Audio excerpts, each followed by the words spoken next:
Bismillahirrahmanirrahim. Assalamualaikum warahmatullahi wabarakatuh.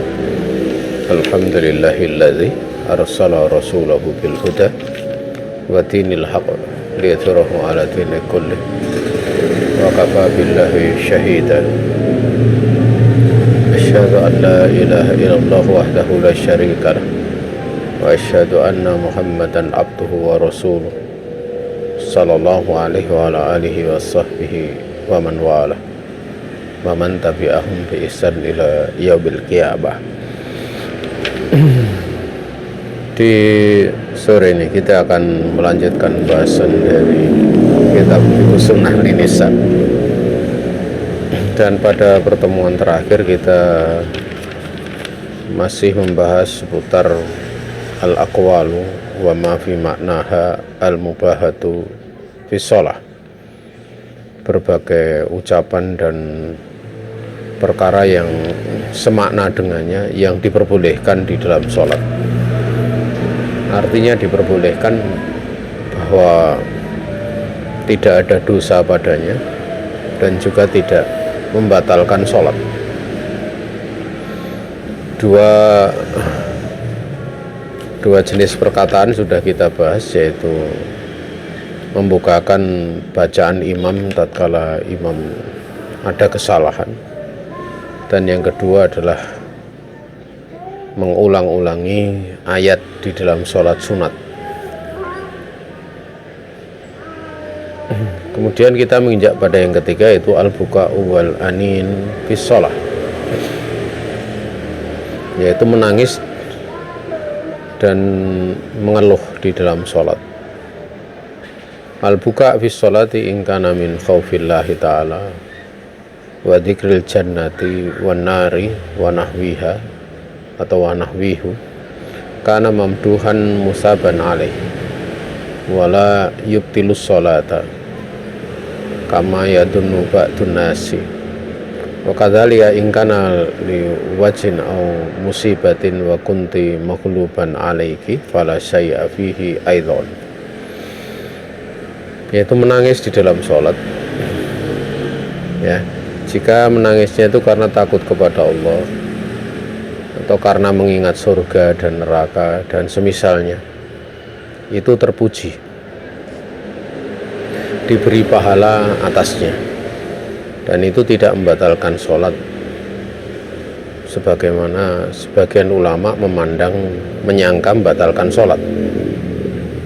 Demikian pula jikalau ada tangisan ataupun erangannya, keluhan itu bukan bicara tapi erangan, ya, karena sakit atau musibah, sementara kamu terkalahkan dengannya sehingga mesti meringis sampai keluar suara, ya, maka tidak ada dosa padanya pula.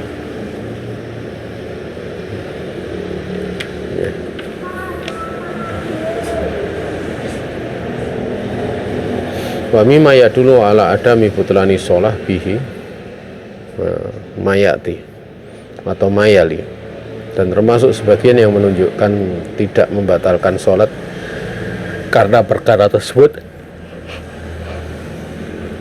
adalah yang berikut ini. Yang pertama adalah madhullahi ta'ala lil bakin biqaulihi idza tutla alaihim ayatul rahmani qarru sujjada wa bukiya, wa qauluhu wa yakhirruna lil adqani yabakuna wa yaziduhum khusyu'a. Allah memuji orang yang menangis dengan firman-Nya ketika dibacakan kepada mereka ayat-ayat Ar-Rahman, ayatnya Allah. Mereka ini kharru, tersungkur, sujada, seraya bersujud, wa bukiya, dan sambil menangis, ya. Kemudian juga firman Allah Ta'ala, mereka ini menyungkurkan, ya, atqan ya, zauknya atau apa kok zauk apa menyungkurkan lil atqan, menyungkurkan diri ya, menghinakan diri karena menghinakan di hadapan Allah Subhanahu wa taala, yabquna wa yaziduhum khusyu'a, sambil mereka menangis dan ya, mereka menambahkan hal ini, wa yaziduhum, sikap ini menambah pada mereka itu khusyuknya ya, khusyuknya. Nah, ini pada lafadz yabkun mereka menangis, juga buki ya, dia menunjukkan dikala seorang dia sholat kemudian menangis itu karena perkara-perkara yang tadi telah disebutkan ini dipuji bahkan diberi pahala oleh Allah Subhanahu wa taala. Dan dua ayat ini yaitu idza tusla alaihim ayatul rahmani kharru sujjatan wa buqiyya, juga wa yakhiruna lil atqani yabakuna wa yaziduhum khusyu'a, ini tasmulani al-musalliya wa ghairah, ini mencakup orang yang sholat maupun yang selainnya. Artinya kalau sholat kemudian dia melakukan seperti itu, terjadi seperti itu, ataupun di luar sholat terjadi seperti itu, dipuji, masuk pada keumuman dua ayat tersebut.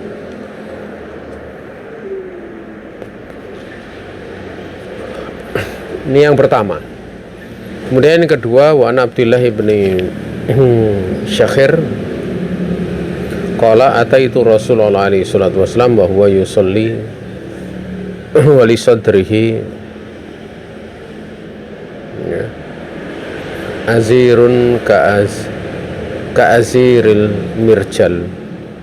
Dari Abdullah ibni Syakhir ya, dia berkata, aku mendatangi Rasulullah alaihi salatu wasallam, beliau sedang sholat dan pada dadanya itu ada suara gelura ya, seperti geluranya air yang mendidih di dalam ketel ya, di dadanya itu. Wa azirul mirjal wa huwa sautu gulyanil ma fil ina ya, gelura di dalam ketel itu yang maksud adalah suara naiknya air di dalam panci ya, dalam bejana yang dipanaskan gitu ya. Kalau umup itu dia akan mengeluarkan suara. Nah itu di dada Rasulullah alaihi salatu wassalam, menunjukkan betapa kusuknya sholat Rasulullah alaihi salatu wassalam. Juga dari Ali dia berkata yang ketiga, maka nafina farisun yauma badrin ghairul miqdad walaqad ra'aituna wa ma fina illa naimun illa Rasulullah alaihi salatu wassalam ya tahta syajaratin yusolli wa yabki hatta asbaha. Di dalam riwayat Ahmad dan Ibnu Khuzaimah dengan sanad yang sahih dari Ali, beliau mengatakan tidak ada di tengah kami itu orang yang berkuda pada hari perang Badar kecuali Mikdad,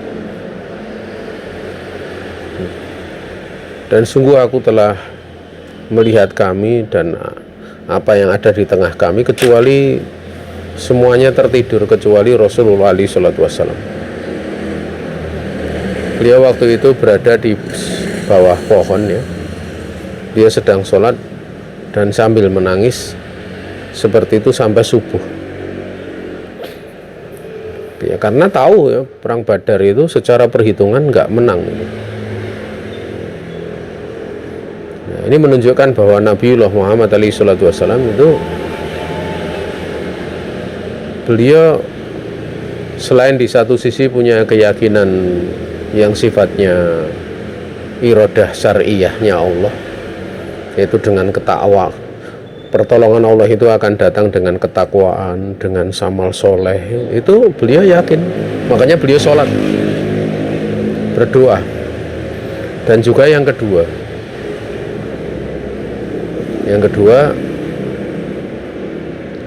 beliau melakukan seperti itu karena beliau punya keyakinan secara perhitungan kauniyahnya Allah, ya namanya pasukan 300 melawan 1000 itu nggak akan menang kecuali dengan kehendak Allah. Bahkan dalam riwayat yang lain Nabi sampai istighosah gitu.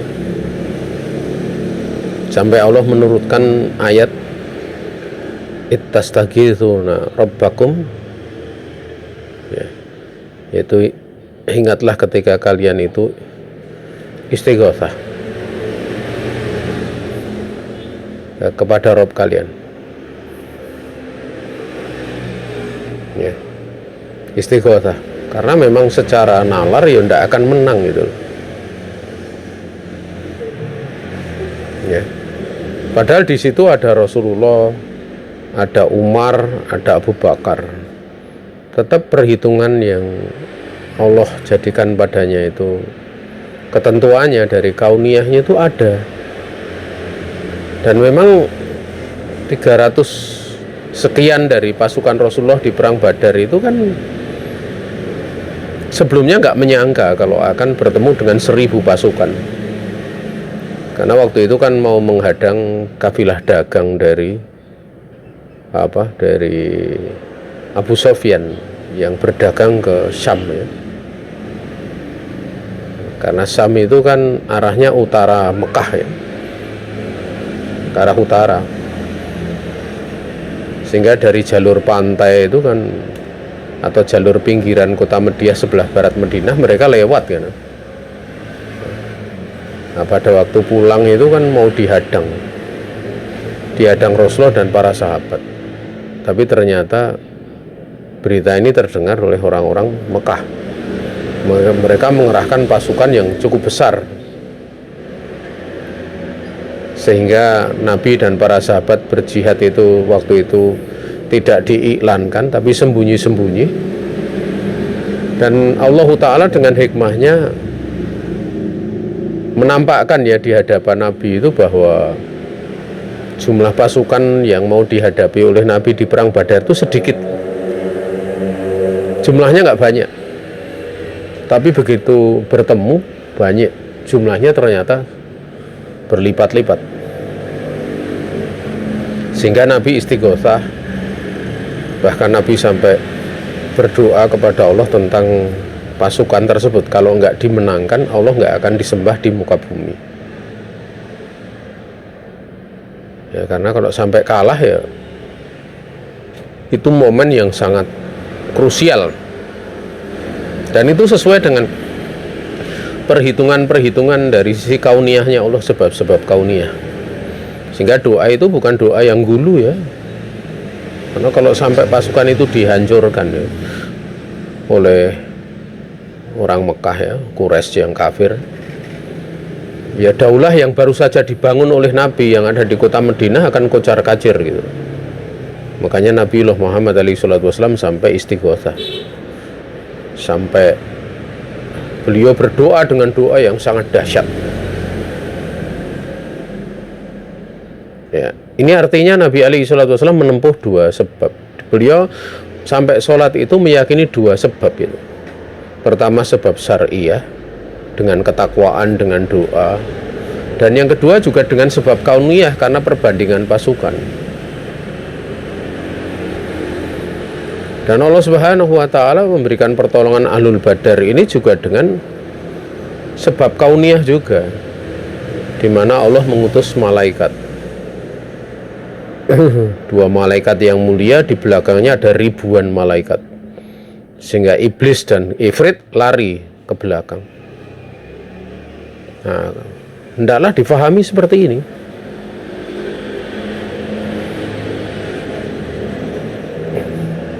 Ya.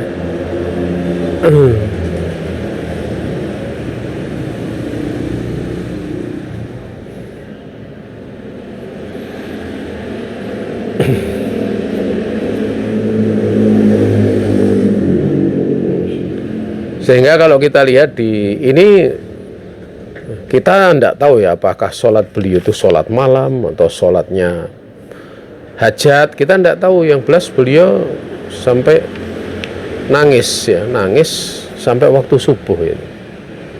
Tapi kita tahu bahwa beliau yakin berdoa ya, agar supaya dimenangkan pasukan ini. Ini menunjukkan bahwa orang itu kalau dalam kondisi-kondisi yang berat gitu ya, jalan terbaik untuk keluar dari masalah ya dia ingat Allah, sholat, mendekatkan diri kepada Allah, berdoa kepadanya ya. Dan juga dia tetap sabar. Makanya Allah berfirman, wasta'inu bis-sabri was-shalah. Minta tolonglah kalian dengan sabar dan sholat. Nah, ini kan ada isyarat ya, bahwa minta tolong dengan sabar dan sholat itu isti'anah di situ cakupannya minta tolong itu dalam hal yang kecil maupun yang besar. Sebagaimana kita makan itu kan kita membaca bismillah. Bak di situ kan bak lil isti'anah namanya. Ya kita makan itu kan di depan piring kita, kemudian kita ngambil, kita minta tolong kepada Allah, bahwa di dalam hal urusan yang sekecil apapun minta tolong kepada Allah. Minta tolongnya bisa dengan membaca, bisa dengan berzikir, dan bisa pula dengan sholat, biasanya pada perkara yang lebih keras gitu loh, sidah gitu loh. Kalau misalnya kita makan saja minta tolong dengan menyebut nama Allah, kita melepas pakaian minta tolong dengan menyebut nama Allah, itu kan sebenarnya aktivitas yang tidak besar gitu ya, apalagi pada perkara yang aktivitasnya itu lebih besar lagi gitu loh. Tentunya kita minta tolong kepada Allah itu dalam bentuk tidak sekedar membaca bismillah, tapi lebih daripada itu, kuatkan kesabaran dengan sholat dan yang lain sebagainya ya.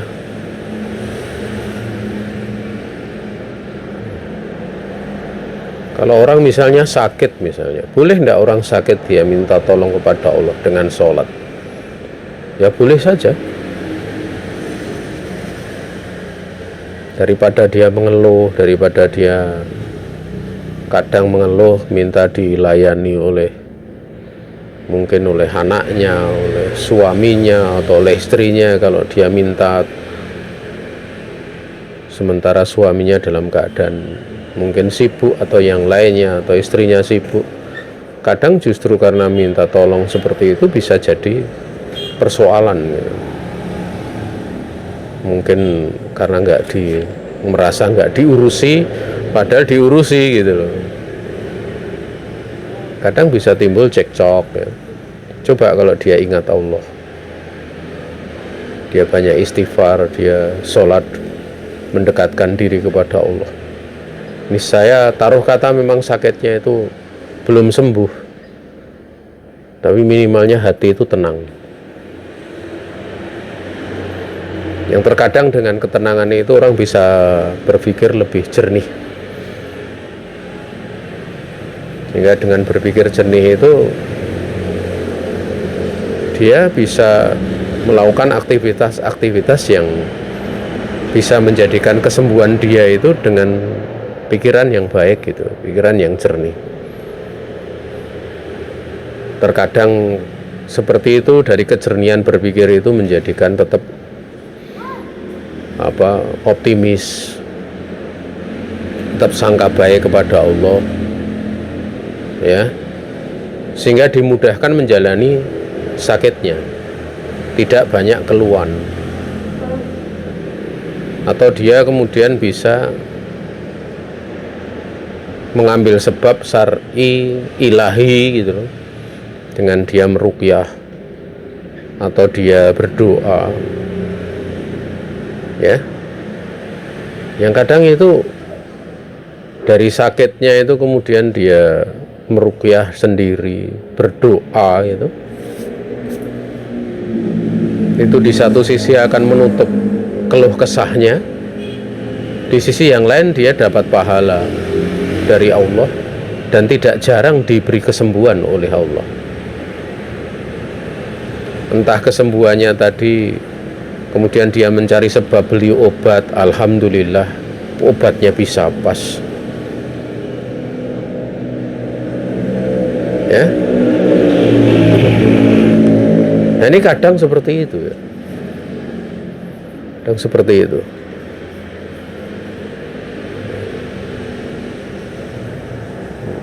Berbagai peristiwa itu banyak sekali ya terjadi, ya, di dalam kehidupan kita sehari-hari. Kadang kita sakit, sudah diberi ini itu dan yang sebenarnya nggak sembuh-sembuh gitu. Kadang terlewat sesuatu yang kemudian begitu ingat, oh alhamdulillah ini bisa sembuh dengan izin Allah. Kadang seperti itu. Ini pernah juga kami alami gitu. Sudah beli obat ini harganya lebih mahal gitu. Ternyata waktu kemudian berobat ke dokter itu, dikasih obat harganya lebih murah, jauh lebih murah dari obat yang harganya beli itu sampai kalau dikumpulkan 100.000 lebih itu. Tapi setelah kok tidak sembuh berobat ke dokter, ternyata dikasih resep obatnya cuma harganya 6.000 atau 12.000. Kemudian setelah minum obat diberi kesembuhan. Nah, alurnya itu seperti itu, kemudian terjadinya seperti itu bukan kemudian kebetulan. Ada faktor-faktor yang menjadikan kita itu dimudahkan oleh Allah, seperti doa, ya, seperti kita istilahnya banyak mendekatkan diri kepada Allah. Makanya Allah menyebutkan wa man a'ta wattaqa wa saddaqa bil husna fasanuyassiruhu lil yusra. Barang siapa yang dia memberikan sesuatu, ya, a'ta wattaqa, dan dia bertakwa, dan dia membenarkan pahala yang terbaik, balasan terbaik. Husna itu, ya, pahala yang terbaik di sisi Allah. Maka kami kelak akan berikan jalan yang termudah. Kami akan berikan kepadanya itu kemudahan yang termudah. Yusra itu bentuk mu'anas dari aisar. Tapi coba, wa man bakhila wastaghna wa kadzdzaba bil husna fasanuyassiruhu lil usra.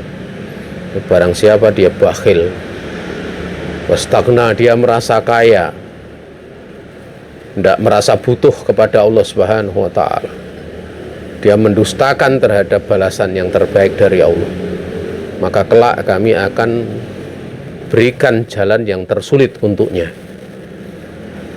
Usra di situ dari bentuk aksar, sigoh isim tafdil dari usr, paling sulit, lebih sulit. Ini jalannya rumit terus. Tapi coba yang pertama, mudah. Walaupun kadang dia dapati masalah dalam pandangannya susah, ya, tapi mudah jalannya. Mudah jalannya. Makanya takwa itu asal, ya, perkara mendasar. Ya, perkara mendasar. Kalau kita ingin dimudahkan urusannya, banyak bertakwa kepada Allah Subhanahu wa taala. Dan ketakwaan itu dicapai itu memang seorang dia mengetahui sebuah ilmu itu dengan rincian-rinciannya gitu. Baik ilmu mengenal Allah, baik mengenal Allah yang kita ibadahi, demikian pula mengenal apa yang diperintahkan oleh Allah secara tafsiliyah, rinciannya. Seperti itu. Nah ini kita sampaikan nasihat seperti itu ya, agar supaya kita ini ndak terpaku gitu loh pada sebab-sebab yang kadang diambil ini itu dan yang lain sebagainya.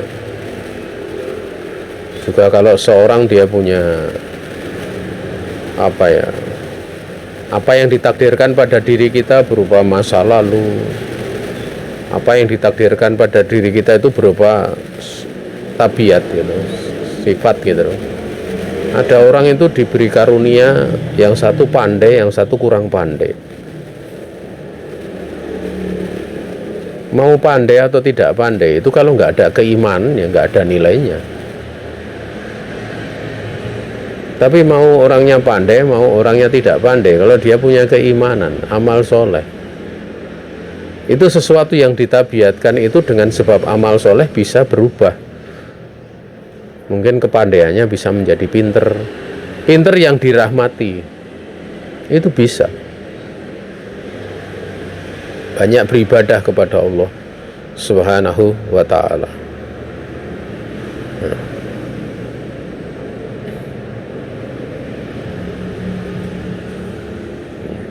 Nah, kalau kemudian dia dekat kepada Allah, dia punya kedudukan sampai dicintai oleh Allah, itu tidak sekedar itu.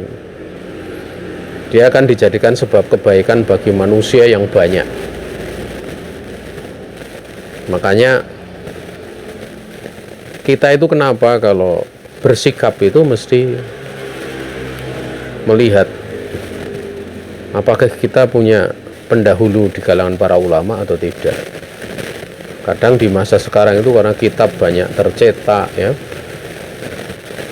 tidak seperti zaman dulu. Lewat internet juga buka fatwa sangat mudah. Kadang adanya berbagai macam fasilitas itu menjadikan orang malas untuk menempuh sebab-sebab yang bagaimana Allah kemudian mengangkat ilmu sampai kemudian orang bisa beramal gitu. Namun kita mesti yakin bahwa perkara-perkara kalau besar itu Allah Ta'ala akan memberikan pertolongan itu melalui orang besarnya juga. Makanya Nabi di dalam mengutus ke Bani Israel yang ada di Quraidah Bani Quraidah itu kan beliau mengatakan la tiyanna hadhihi royah godan ya yuhibbuhullahu wa rasuluhu wa yuhibbullaha wa rasulahu. Besok pagi bendera ini akan aku berikan kepada lelaki yang Allah Rasulnya mencintai dia dan dia juga mencintai Allah dan Rasulnya. Yaftahullah ala yadaihi, Allah akan membukakan pintu kemenangan melalui kedua tangan orang ini, maksudnya melalui kepemimpinan dia, amal dia. Nah, itu kan jelas. Makanya kalau kita sebagai orang kecil seperti ini ya, karena umat ini akan ditolong melalui para tokoh besarnya, kita kalau bersikap ya jangan mudah mengembalikan pada diri kita sendiri itu.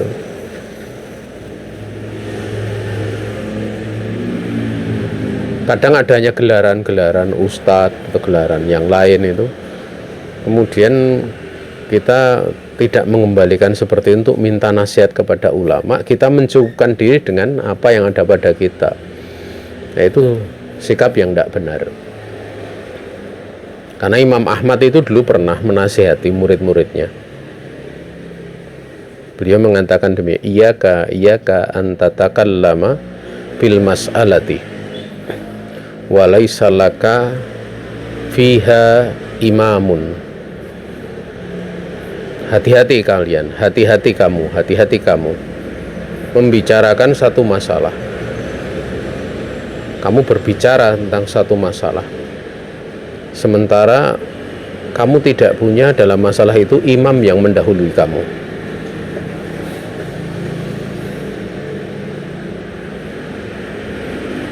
Ya.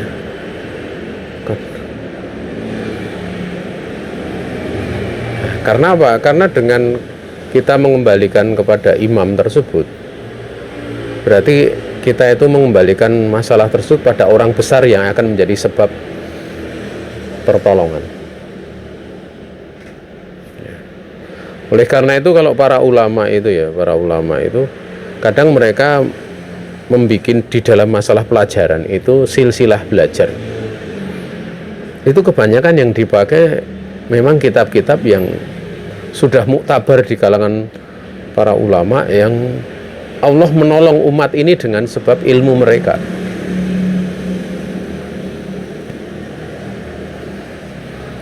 Coba kalau kita misalnya belajar hadis sendiri, milih sendiri, itu dibandingkan kita belajar Sahih Bukhari, Sahih Muslim, ya jelas lebih barokah belajar dengan kitab Sahih Bukhari, Sahih Muslim, karena yang nulis ini ditolong umat ini untuk lurus di dalam memahami hadis-hadis Nabi dalam hal sahihnya melalui Imam Bukhari, Imam Muslim. Ada beberapa murid saya itu kadang sok tanya pada waktu mempelajari kitab itu, Ustadz pilih kitab mana? Saya pilih ini gitu. Dia katakan, gimana kalau kita belajar kitab ini? Saya tanya, ini orang belakangan atau orang dulu gitu? Dia katakan orang belakangan. Orang belakangan masih hidup lagi kadang gitu. Ya ada ulama-ulama besar biasanya seperti itu kalau kitabnya dari beliau, tapi kadang penulisnya kadang kita nggak kenal gitu. Kadang kenal. Ya, kemudian saya katakan ya kalau saya milih ini aja ulama yang dahulu, karena kadang ulama dahulu itu ada doa-doa sir dari mereka, doa-doa yang terang-terangan dari mereka yang sudah terbukti di umat ini tidak cuma 1-2 abad, tapi berabad-abad, dan dijadikan kitab itu rujukan dari seluruh umat Islam.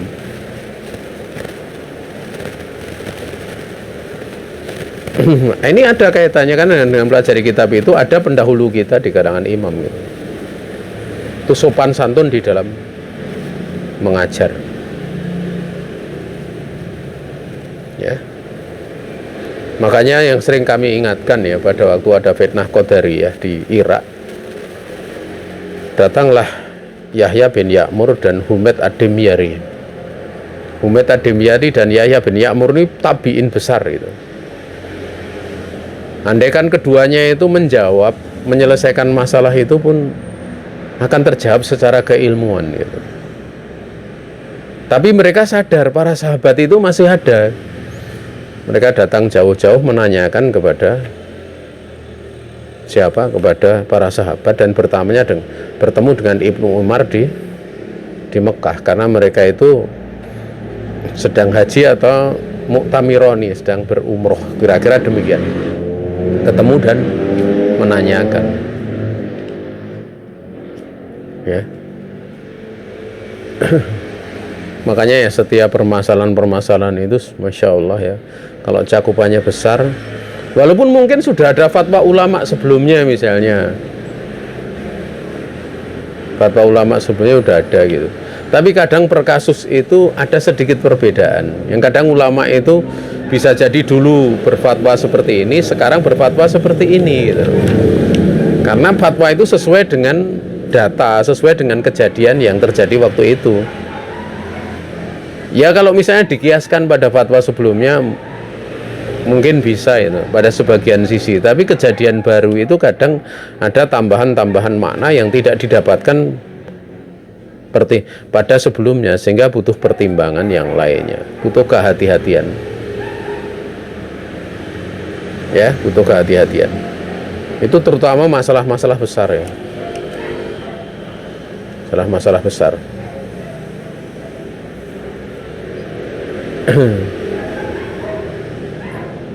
Perlu sebenarnya seorang tatkala mengajar misalnya ada masalah ini layak dijawab atau enggak, itu dikonsultasikan. Karena terkadang begitu disampaikan terjadi apa istilahnya polemik besar, bahkan akhirnya dari polemik itu menjadikan wajah dari dakwah itu menjadi bisa diberi label-label fitnah-fitnah yang menjadikan orang jauh atau menjauh atau susah menerima sunnah Rasulullah alaihi salatu wassalam. Pertimbangan-pertimbangan seperti itu perlu ya. Butuh kematangan ya, tidak gerusah-gerusuh gitu. Wallahu ta'ala. Ini sebagai sebuah nasihat saja. Kemudian yang kedua,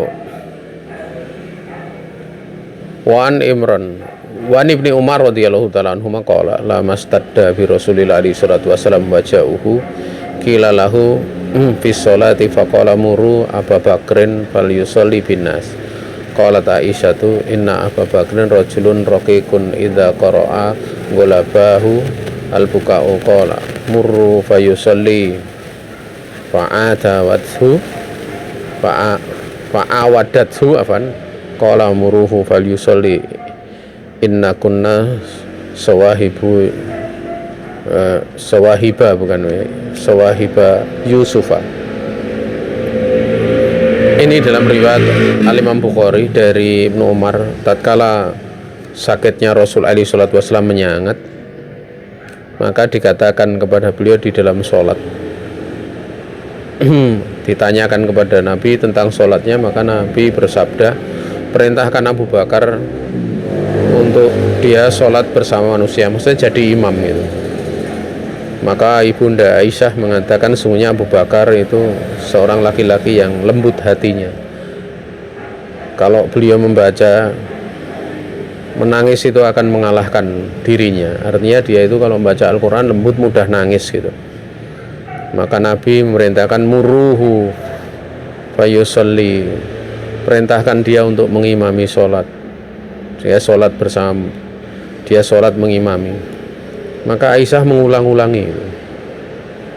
Maka Nabi untuk ketiga mengatakan muruhu fayusalli, karena Nabi khawatir dibantah. Inna kunna sawahiba Yusuf, sungguhnya kalian itu perempuan-perempuan seperti perempuan di sekitar Yusuf. Itu sampai beliau menegur Ibunda Aisyah. Ya karena kepentingan sholat jamaah itu sangat besar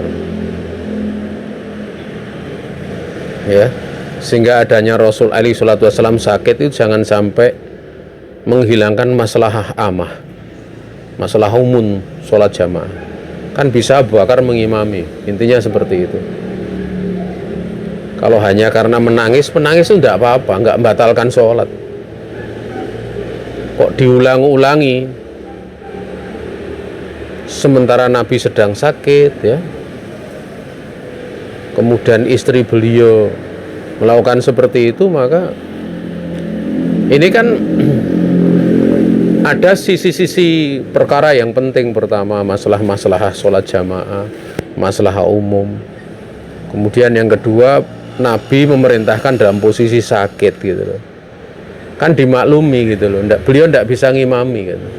Seolah-olah dari jawaban Ibunda Aisyah itu untuk pertama pilih yang lainnya saja, Umar atau siapa, bisa jadi itu, atau bisa jadi mbok kamu ya Rasulullah, dan itu tidak mungkin gitu. Ya tidak mungkin karena beliau sedang sakit itu. Ya. Sementara ada kepentingan yang lain juga, masalah selain masalah itu, kemudian kondisi Nabi sakit, kemudian yang ketiga ini persiapan. Ada isyarat persiapan bahwa nanti kalau Nabi meninggal, yang mimpin umat ini Abu Bakar. Kepemimpinan kecil sholat yang dilakukan Nabi itu isyarat nanti menjadi kepemimpinan umum, menjadi seorang khalifah. Ya, sehingga dari situ begitu nanti Nabi meninggal, orang sudah, oh ini Abu Bakar, karena yang imami gantikan Nabi. Kan ini isyarat-isyarat. Berarti kan pentingannya dasar, punya besar sekali gitu loh. Nah kok seperti itu kok diulang-ulang ya, langsung dikata, ditegur dengan orang. Sehingga kalau kita melihat sampai Nabi menegur dengan cukup keras ya, sungguhnya kalian itu adalah seperti perempuan-perempuan di sekitar Yusuf. Kan sebenarnya di sekitar Nabi Yusuf itu mengganggu kesolehan beliau kan, intinya seperti itu. Karena waktu itu Nabi Yusuf kan pengikutnya belum banyak juga. Tapi itu sudah mengganggu tugas Nabi Yusuf sebagai seorang nabi. Sementara kalau kondisi Rasul alaihi salatu wasallam dengan pengikut sudah ada, daulah sudah ada, ya. Kemudian nanti kalau meninggal, bagaimana umat ini bisa meneruskan jalannya roda pengaturan Islam, pengaturan kaum muslimin dan Islam. Sehingga pendekatan di sini ini satu bahasa yang sangat bagus. Dan ini juga ada adab ya bagi seorang istri atau siapa saja. Kalau sudah menyangkut kepentingannya itu kepentingan umat ya. Dan memang di situ masalahnya besar. Ya kadang perlu untuk ditegur dengan teguran-teguran seperti ini gitu loh. Ya.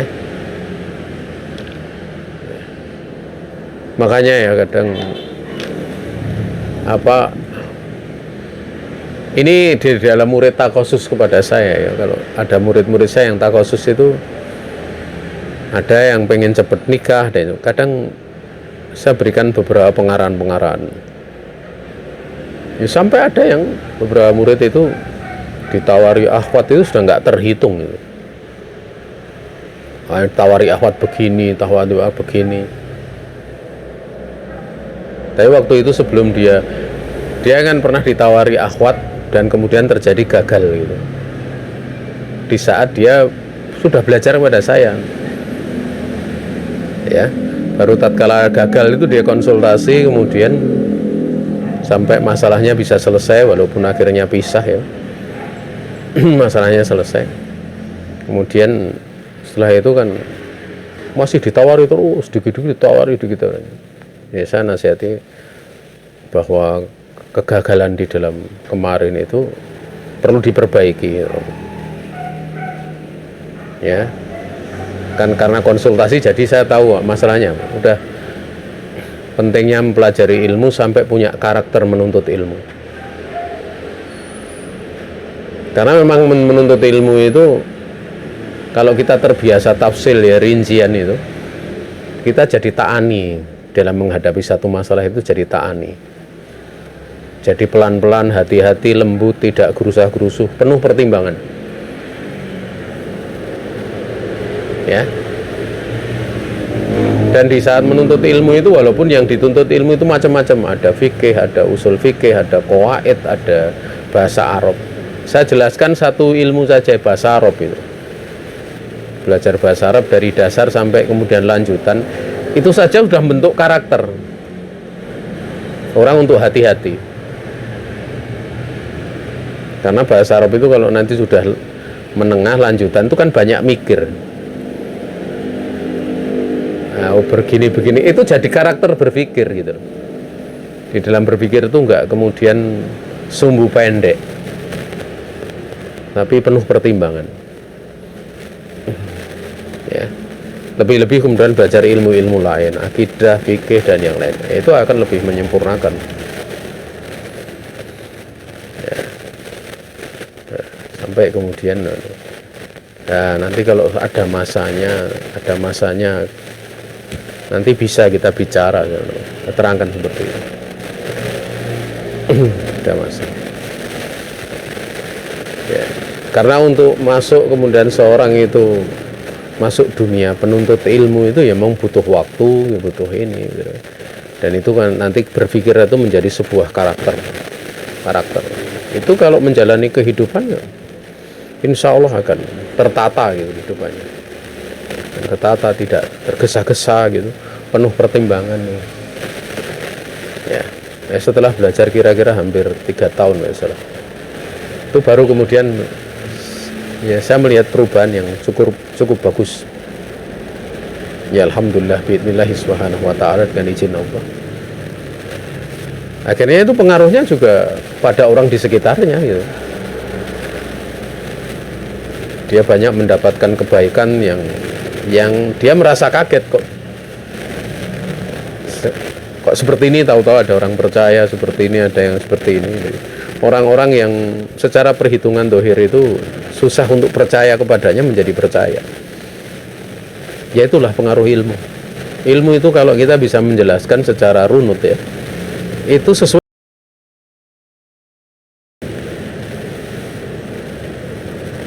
ya, sesuai dengan fitrah manusia. Walaupun mungkin dia ada sesuatu yang tidak cocok dengan kita ya, tapi tatkala dia ngamati, kita terangkan secara keilmuan, itu ilmu itu tidak bisa, ilmu itu menenangkan hati, nggak bisa orang menolak gitu. Tatkala dimasuki dengan pintu-pintunya, melalui pintu-pintunya ya. Nah ini pentingnya belajar itu seperti itu ya, pentingnya belajar.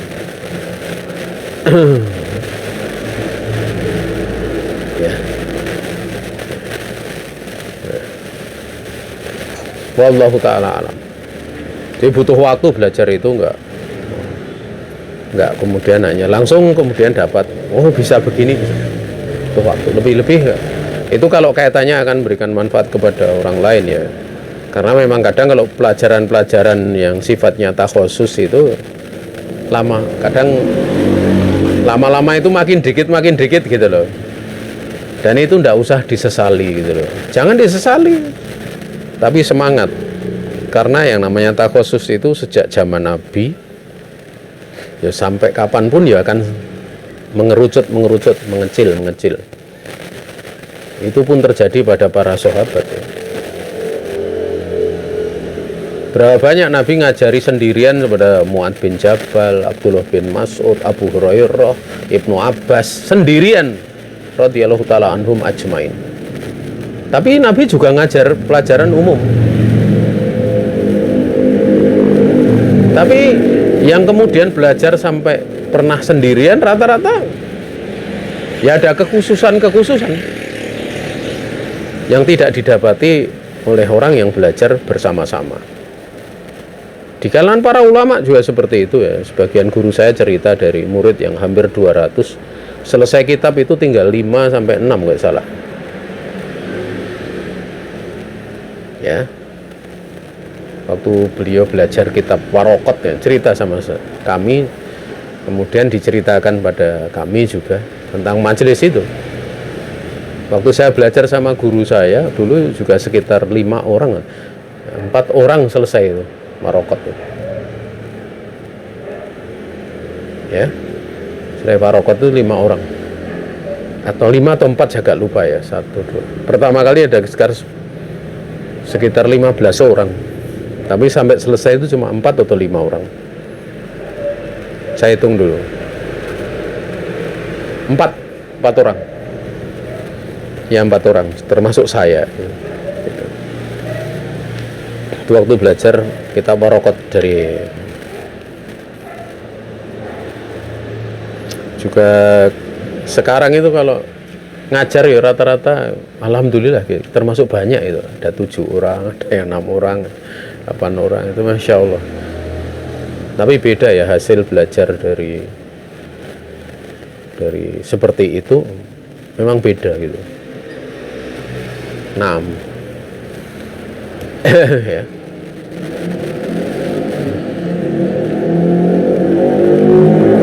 Kemudian kita lanjut Qala Abdullah ibnu Sadat sami itu Nusaid Umar sami itu Nusaija Umar wa ana fi akhiri suhuf yaqra'u innama asku bathi wa husni ilallah. Dalam riwayat lain, riwayat Al-Bukhari mu'alaq ya, dalam adzan, dalam bab adzan, aku tuh Abdullah bin Sadat dia mengatakan saya mendengar tangisan dari Umar sementara saya di saf paling akhir. Beliau membaca, sungguhnya aku keluhkan kesusahanku dan kesedihanku hanya kepada Allah Subhanahu wa taala. Faedah wal anin wa huwa fi antakul Yang dimaksud dengan anin mengeluh di sini adalah misalnya sakit ya. Dia sedang sakit kemudian pada waktu membaca sakit gitu. Tidak mengucap sakit tapi gitu. Itu tidak membatalkan sholat. Atau gitu. Dan semisalnya la yubtilani as-sholat. Ucapan itu duanya itu tidak membatalkan sholat. Lakin yukrohani ingkana min ghairi hajah. Namun mengatakan gitu tanpa ada hajat itu dimakruhkan. Ya, dimakruhkan.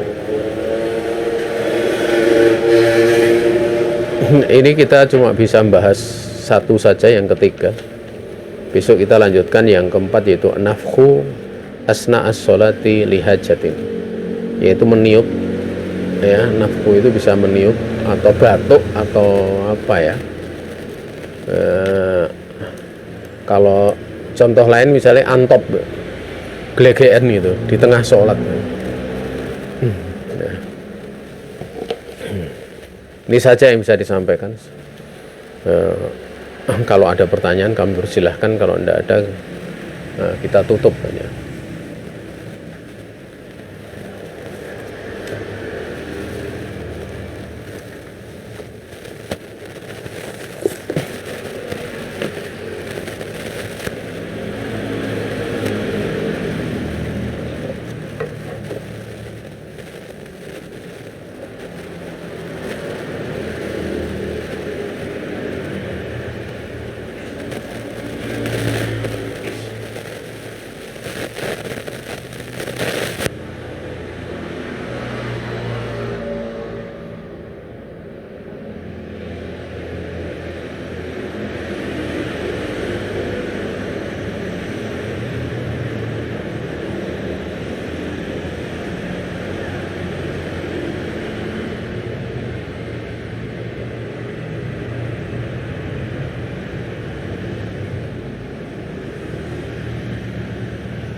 Khair.